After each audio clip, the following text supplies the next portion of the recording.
అందరికీ నమస్కారం. 4 ఏళ్లుగా ఫేస్బుక్, ట్విట్టర్ లాంటి సోషల్ మీడియాలో నా వ్యక్తిగత జీవితానికి సంబంధించి వరుసగా అభ్యర్థనలు, విన్నపాలు ఎడతెరిపి లేకుండా కురుస్తూనే ఉన్నాయి.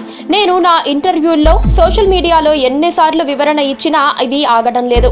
అందుకే మరోసారి చాలా స్పష్టంగా నా అభిప్రాయాన్ని చెప్పడానికి క్రింద పోస్ట్ పెడుతున్నాను.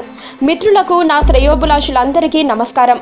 మీరు నిరంతరం నా పట్ల చూపిస్తున్న ప్రేమాభిమానాలకు, నాకు అందిస్తున్న సహాయ సహకారాలకు నా హృదయపూర్వక కృతజ్ఞతలు తెలియజేసుకుంటున్నాను.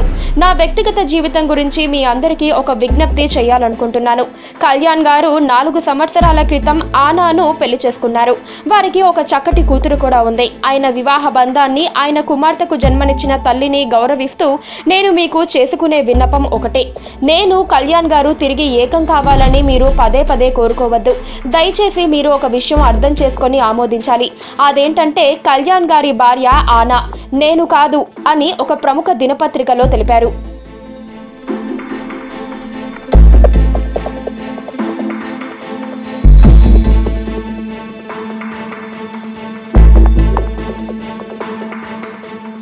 ఒకటి మాత్రం నిజం, ఆయన నా పిల్లలకు తండ్రి, నేను ఆయన మంచి స్నేహితులం మాత్రమే. కానీ మేమెప్పటికీ తిరిగి భార్యాభర్తలం కాలేము. ఈ సత్యాన్ని నేను మనస, వాచ, కర్మన అంగీకరిస్తున్నాను. మీరు కూడా ఈ వాస్తవాన్ని అర్థం చేసుకుంటారని ఆశిస్తున్నాను. నన్ను తిరిగి కళ్యాణ్ గారి దగ్గరకు వెళ్ళమని మాటిమాటికి మీరు కోరడం సబబు కాదని గుర్తించాల్సిందిగా మనవి చేస్తున్నాను. మరో వైవాహిక బంధంలో ఉన్న ఆయన దగ్గరకు తిరిగి వెళ్లడం అసమంజసం, అసాధ్యం, అర్ధరహితం అని మీ అందరికీ తెలియజేస్తున్నాను అని ఒక ప్రముఖ దినపత్రికలో తెలిపారు.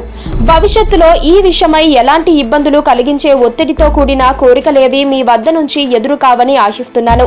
ఎంతో నిజాయితీగా, మనస్ఫూర్తిగా మీకు నేను చేసిన ఈ విన్నపాన్ని సహృదయంతో అర్థం చేసుకుంటారని, ఎప్పటిలా మీ నిర్మలమైన స్నేహ వాత్సల్యాలను అందిస్తారని కోరుకుంటూ, ఫేస్బుక్ లో రేణు దేశాయి ఇది పోస్ట్ చేసిన తర్వాత మీరెంతైనా మా అన్న వైఫ్ కాబట్టి మీ ఇద్దరూ కలవాలని కోరుకుంటాం.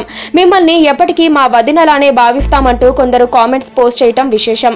అలాగే మీ పోస్టులో మీ బాధ తెలుస్తోంది అని మరికొందరు, మీ నిర్ణయాన్ని గౌరవిస్తామని ఇంకొందరు తమ అభిప్రాయాలను వ్యక్తం చేశారు అని ఒక ప్రముఖ దినపత్రికలో తెలిపారు.